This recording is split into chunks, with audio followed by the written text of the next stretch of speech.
Pada malam ini, setelah selesai mandi, Kina masih tidak mengantuk, kemudian pergi ke ruang kerja Ezra. Setelah mengetuk pintu, Kina berjalan masuk dengan tenang. Begitu mendongak dan melihat Kina, Ezra segera menghentikan pekerjaannya, kemudian berjalan ke arah Kina dengan langkah cepat. "Ada apa?" Ezra bertanya. "Tidak apa-apa, aku baru saja selesai mandi, jadi ingin berjalan-jalan." Kina menjawab sambil tersenyum, kemudian membiarkan Ezra untuk memapahnya. Ezra memapah Kina untuk duduk di sofa yang ada di sebelah meja kantor. Sofa ini dibuat secara khusus untuk Kina. "Kina, apakah kamu ingin melihat buku? Atau apakah kamu ingin minum sesuatu? Atau menonton TV? Kamu tidak perlu mengurus aku. Kamu pergi mengerjakan pekerjaanmu saja. Aku akan tinggal sebentar di sini." Kina menggelengkan kepala dan mendesak Ezra untuk mengerjakan pekerjaannya sendiri.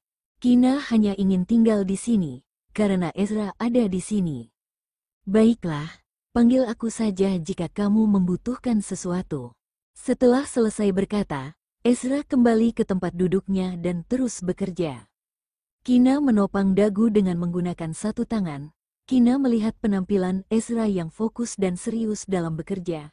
Kina merasa Ezra yang berpenampilan seperti ini sangat menawan dan juga sangat indah. Terutama setiap gerakan yang kecil memancarkan temperamennya yang sombong dan elegan. Setelah melihat Ezra sejenak, siku tangan yang menahan di atas meja sudah merasa sedikit pegal. Kina menggerakkan sepasang tangannya, kemudian mengambil sebuah pena di atas meja dan mulai memainkannya. Kina menekan tutup penanya. Sepertinya terdengar suara yang sangat kecil. Kina sedikit kaget, meletakkan pena itu di sebelah telinga dan mendengarnya dengan serius. Ternyata ini merupakan perekam mini. Pada detik selanjutnya, suara yang keluar dari perekam mini itu membuatnya merasa sangat tidak asing. Kina mengerutkan kening dengan bingung, kemudian terus mendengarnya. Setelah selesai mendengar, Kina mengulang isi percakapan di dalam perekam itu dan mendengarnya lagi. Kina dengan cepat mengenali suara dari dua wanita yang ada di dalam perekam itu. Salah satunya merupakan Ahri, kemudian satunya lagi karena nada bicaranya sangat unik. Kina langsung bisa mengenali bahwa suara ini merupakan suara wanita asing yang dilihat olehnya di pesta ulang tahun Tuan Max sebelumnya. Dua orang itu seolah-olah sedang mendiskusikan masalah tentang transaksi narkoba, tapi tidak mengatakan lokasi dan waktu untuk transaksi narkoba. Kemudian dua orang itu juga menggunakan kode bahasa. Kebetulan kode bahasa ini merupakan pengaturan latar belakang cerita serta desain karakter yang ada di dalam game yang dikembangkan dan diproduksi oleh negara Jerman yang diteliti oleh Kina beberapa hari yang lalu. Meskipun Ezra fokus pada pekerjaannya, tapi sama sekali tidak melupakan Kina yang ada di sebelah.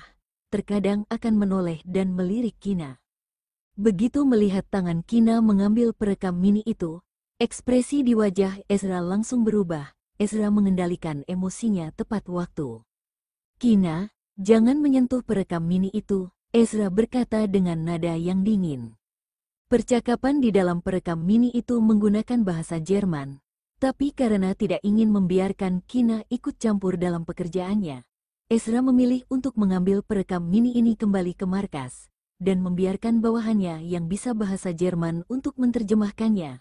Tapi Ezra tidak mencari Kina yang sangat mahir dalam bahasa Jerman untuk membantunya. Kina segera mengembalikan perekam mini itu kepada Ezra dengan gerakan sedikit hati-hati, kemudian bertanya dengan suara rendah, "Ini merupakan percakapan antara Ahri dengan wanita asing itu. Apakah kamu sudah mencari orang untuk menerjemahkan isi percakapan yang ada di dalam?" Kina tahu bahwa Ezra tidak mahir dalam bahasa Jerman. Ezra hanya bisa sedikit saja. Semalam kembali ke markas karena mengurus masalah ini." Ezra menjawab dengan jujur, jika Kina sudah tahu, maka tidak perlu menyembunyikannya lagi. Tapi Ezra tidak mengizinkan Kina untuk ikut campur dalam masalah ini. Jika tebakan mereka tidak salah, gerakan untuk pemberantasan peredaran narkoba akan dilaksanakan 20 hari kemudian. Ini merupakan gerakan yang sangat tidak biasa. Pada saat yang bersamaan, gerakan ini juga sangat berbahaya. Kemudian Ezra juga harus bertindak secara pribadi. Tapi tanggal perkiraan melahirkan adalah setengah bulan kemudian. Demi tidak membiarkan Kina merasa terlalu gugup dan khawatir, Ezra tidak berharap Kina tahu terlalu banyak. Percakapan antara Ahri dengan Sana, tawar-menawar yang dikatakan oleh Ahri semalam mungkin merupakan masalah ini. Kina sedikit mengerutkan alis dan bergumam pada diri sendiri dengan suara rendah. Dari percakapan di dalam perekam mini itu mengetahui bahwa wanita asing itu bernama Sana. Ezra mengira bahwa Kina masih mengkhawatirkan bahwa Ahri akan memanfaatkan masalah ini untuk mengancamnya, jadi hanya bisa menghibur, tenang saja, ini tidak akan menjadi cip tawar-menawar Ahri. Setelah mendengarkan ini, Kina tenggelam ke dalam pikiran. Pikirannya terus mengingat kembali percakapan di dalam perekam mini itu. Kina selalu merasa ada sesuatu yang aneh. Ezra takut Kina akan berpikir dengan sembrono lagi. Aku sudah bilang jangan berpikir dengan sembrono. Selain kamu, aku tidak akan bersama dengan orang lain. Pinjam aku perekam mini itu lagi. Kina berkata pada Ezra dengan nada yang sedikit tegas. Setelah ragu-ragu selama beberapa detik, Ezra tetap memberikan perekam mini itu kepada Kina. Kina meletakkan perekam mini itu di sebelah telinga dan mendengarnya beberapa kali, kemudian mengembalikan perekam mini itu kepada Ezra lagi. Ezra, aku kembali ke kamar dulu. Setelah selesai berbicara, Kina berdiri dan berjalan ke arah pintu. Kina, ada apa? Ezra merasa bahwa Kina mungkin menemukan sesuatu yang tidak dia diketahui olehnya dari percakapan yang ada di dalam perekam mini itu. Ezra juga ikut berdiri dan mengejar Kina. Aku tidak tahu. Aku masih belum yakin. Kina terus menyangkal. Baiklah. Kamu berjalan dengan pelan, jangan terburu-buru. Tangan Ezra merangkul pinggang Kina, melindungi Kina dengan stabil. Begitu kembali ke kamar, Kina menyuruh Ezra untuk mengambil laptop untuknya. Kina membuka Google untuk mencari beberapa informasi. Karena Kina tidak banyak berbicara, Ezra melihat dirinya sendiri seolah-olah tidak bisa membantu, jadi langsung berjalan keluar dari kamar. Ezra turun ke lantai bawah dan memanaskan segelas susu segar untuk Kina. Setelah selesai minum susu, Kina sibuk sebentar lagi, sekarang baru mendongak dan melihat Ezra. Katakan saja, apa yang kamu temukan? Tanya Ezra. Itu. Aku baru saja tidak sengaja mendengar perekam minimu. Awalnya merasa percakapan antara Ahri dengan wanita itu sangat hati-hati, kemudian juga tidak ada yang menakjubkan. Tapi salah satu kalimat yang dikatakan oleh Ahri tidak terlalu jelas dan sedikit terdengar canggung. Kemudian aku dengan teliti mengingat kembali beberapa kali lagi. Aku merasa kalimat yang dikatakan oleh Ahri itu seolah-olah pernah mendengarnya di suatu tempat. Kina menjelaskannya kepada Ezra secara rinci, kemudian memilah isi percakapan di dalam perekam mini itu kepada Ezra. Selama dirawat di rumah sakit, saat Ezra tidak ada di rumah sakit, Kina akan diam-diam mencoba untuk memahami pengaturan latar belakang cerita di game itu. Serta beberapa desain karakter, kemudian perkataan apa yang pernah dikatakan. Beberapa hal ini tampak tidak mencolok, tapi malah merupakan informasi yang sangat rahasia dan penting. Kemudian juga bisa membantu Ezra. Kina ingin menggunakan usahanya sendiri untuk membantu Ezra. Selanjutnya Kina berkata lagi. Aku baru saja memeriksa isi percakapan di dalam perekam mini itu. Ahri mengatakan satu kalimat di dalam. Semoga kita bisa bekerja keras untuk menciptakan era narkoba yang baru. Kemudian Ahri juga mengatakan satu kata di dalam kalimat ini. Genesis, pencipta, ini terdengar sangat kontradiktif dan juga tidak jelas. Kata ini diucapkan oleh raja di dalam cerita. Jika mengatakannya secara sederhana dan umum, ini merupakan bos agung. Kemudian kata itu hanya pernah muncul sekali di dalam. Jadi aku merasa sangat aneh. Bos, Ezra merenungkan kata ini. Mata sedikit menyipit, ada sedikit tatapan yang melintas di dalam mata. Begitu melihat Ezra tampak bingung, Kina merasa bahwa Ezra mungkin sudah salah paham dengan maksudnya, menganggap Ahri sebagai orang yang sangat luar biasa. Jadi Kina segera menjelaskan. Aku rasa mungkin karena Ahri kurang mahir dalam bahasa Jerman, jadi baru mengatakan kata-kata yang salah. Bagaimana mungkin Ahri, atau demi mendapatkan informasi rahasia dari pengedar narkoba, Ahri membicarakan bos besar yang ada di balik layar itu? Kina berkata sambil tersenyum garing, kemudian menyusutkan lehernya dengan takut. Meski Kina tidak suka dengan Ahri, tapi juga tidak akan sengaja menuduh Ahri sebagai penjahat. Kamu bilang Ahri muncul di rumah sakit setelah aku kembali ke markas semalam? Ezra bertanya untuk memastikannya lagi. Iya, Kina mengangguk dengan kuat. Aku sudah memberitahu kamu semua perkataan yang dikatakan oleh Ahri. Ada apa? Tidak apa-apa. Ezra mengaitkan bibirnya dan berkata sambil tersenyum polos. Hanya saja ingin memberitahu kamu jika kedepannya bertemu dengan Ahri lagi, kamu harus menjauh darinya. Biar Ahri tidak mengatakan perkataan yang membuatmu merasa jengkel lagi. Kemudian kamu akan merasa bingung sepanjang hari lagi. Ezra tidak memberitahukan Kina bahwa dirinya sendiri keluar bersama dengan adik ketiga semalam. Dalam perjalanan kembali ke ruang pasien dengan mengambil perekam mini ini, Ezra bertemu dengan seorang pria yang ingin mencuri perekam mini ini dari tubuhnya, tapi ketahuan oleh Ezra tepat waktu.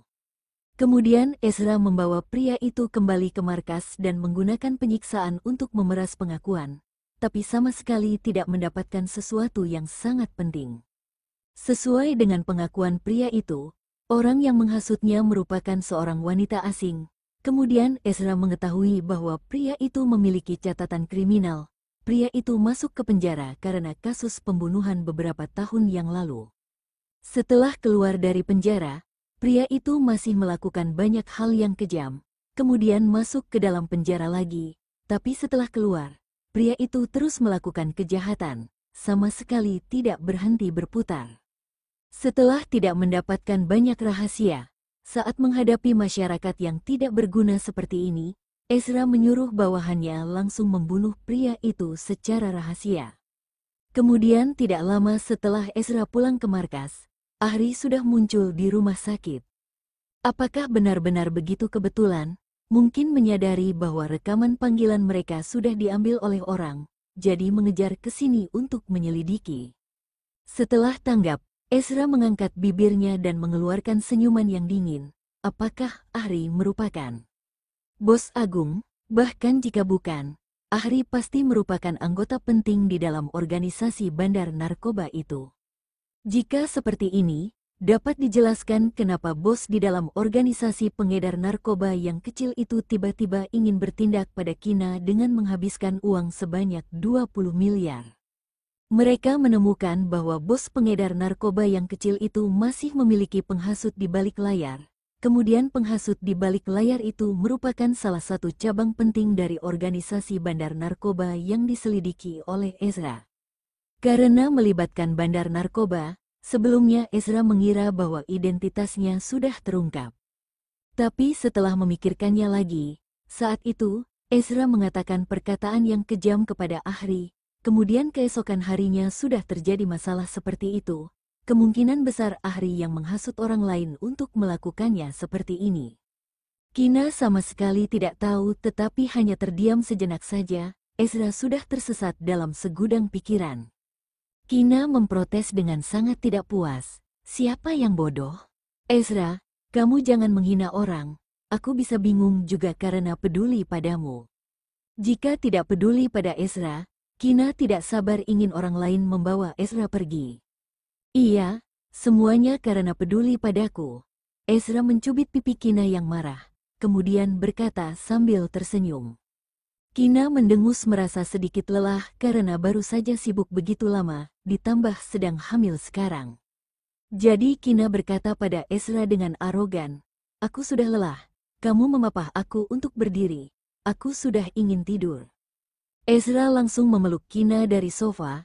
Ezra berjalan beberapa langkah dan meletakkan Kina di tempat tidur. "Kina, kamu tidur dulu. Aku pergi ke ruang kerja untuk sibuk sebentar lagi." Setelah merapikan selimut untuk Kina, Ezra berkata dengan lembut.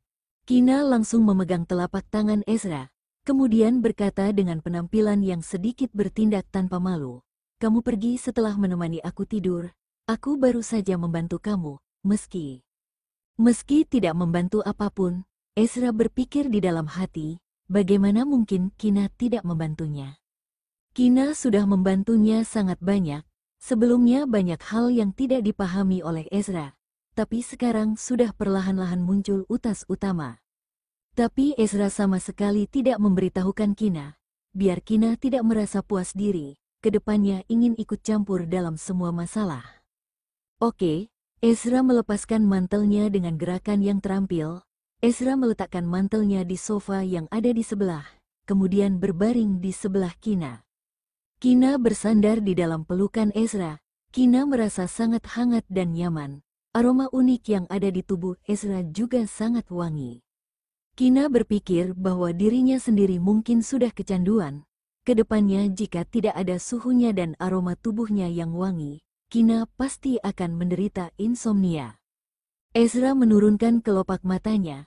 Ezra melihat Kina yang memejamkan mata dan bersandar di dalam pelukannya dengan tatapan lembut, terkadang bulu mata yang panjang dan lentik akan gemetar. Beberapa menit kemudian, napas Kina berubah menjadi stabil. Ezra tahu bahwa Kina sudah tidur. Begitu merasakan beberapa gerakan janin dari perut Kina, mata Ezra terlintas tatapan kaget, kemudian matanya dipenuhi dengan tatapan lembut. Garis di bagian wajah yang dingin dan keras menjadi lembut. Sejak mengetahui Kina hamil sampai sekarang, waktu sudah berlalu hampir setengah tahun. Setiap harinya menghitung hari, menantikan kedatangan bayi, tapi merasa bahwa waktu berlalu sangat lama. Ezra masih ingat saat Kina baru saja hamil, perut Kina sangat rata hingga sama sekali tidak bisa melihat apapun. Sekarang perut Kina sudah berubah menjadi sangat besar. Setelah berpikir sejenak, masih ada lebih dari 40 hari, mereka sudah bisa melihat bayi mereka. Ezra berbaring sebentar lagi, hingga Kina benar-benar sudah tertidur. Ezra baru bangkit dari tempat tidur dengan gerakan yang sangat pelan. Ezra menutup selimut untuk Kina dengan erat, mengatur pemanas ruangan ke suhu yang terbaik, kemudian baru mengenakan mantel dan berjalan keluar dari kamar. Jika bisa, Ezra sangat ingin memeluk Kina untuk tidur setiap hari, kemudian bangun bersama setiap hari. Karena sebelumnya demi menjaga Kina yang dirawat di rumah sakit, Ezra menumpukan banyak pekerjaan, serta gerakan pemberantasan peredaran narkoba yang akan segera dilaksanakan. Bahkan jika di akhir pekan, Ezra juga harus bekerja lembur dan tidak bisa meninggalkan markas untuk membawa Kina kembali ke rumah Okto. Pada hari Minggu, Kalenia secara pribadi menelepon putranya, kemudian berkata dengan sikap yang tegas, "Ezra, kakek kamu sudah memberi perintah, menyuruh kamu membawa Kina pulang untuk makan hari ini." Beberapa hari yang lalu, Ezra tidak memberitahukan mereka terlebih dahulu. Setelah membuat surat keluar dari rumah sakit untuk Kina dengan tergesa-gesa, Ezra baru menelepon untuk memberitahukan mereka, kemudian membawa Kina kembali ke markas. Oleh karena ini, Tuan Tua marah selama beberapa hari. Sangat sulit menunggu sampai hari Minggu. Ezra malah mengatakan bahwa tidak bisa pulang ke rumah Okto karena pekerjaannya sangat sibuk. Tidak mempunyai waktu, Ezra menolak tanpa ragu-ragu, kemudian menjelaskannya dengan acuh tak acuh. Kondisi tubuh Kina saat ini, dokter menyarankan agar lebih banyak beristirahat di atas tempat tidur. Tidak disarankan untuk terus bergerak. Kemudian aku sangat sibuk dalam waktu dekat-dekat ini. Setelah selesai sibuk, aku akan membawa Kina pulang ke rumah Okto. Adik ketigamu sudah kembali dari kota C. Tidak peduli seberapa sibuknya kamu, seharusnya bisa meluangkan waktu selama 3 atau 4 jam, kan? Jika kamu merasa bahwa Kina terlalu banyak bergerak saat melakukan perjalanan bolak-balik, kamu membiarkan Kina tinggal di keluarga Okto untuk merawat janin saja. Kalenia tetap berkata dengan tegas. Kalenia sudah tidak melihat bayi selama beberapa hari, tidak tahu apakah ada tumbuh besar atau tidak. Tidak ada waktu, bicarakan lagi minggu depan. Begitu teringat persiapan kerja yang tegang saat ini, Ezra sama sekali tidak membuat konsesi dan juga tidak membuat banyak penjelasan. Kakekmu sudah marah. Jika kamu berani tidak pulang, tunggu saja bagaimana kakekmu menghajarmu nanti. Ibu, aku mengerjakan pekerjaan dulu. Ezra tidak mempunyai waktu untuk mendengar ocehan dari ibunya. Ezra berkata dengan dingin, kemudian segera mengakhiri panggilan.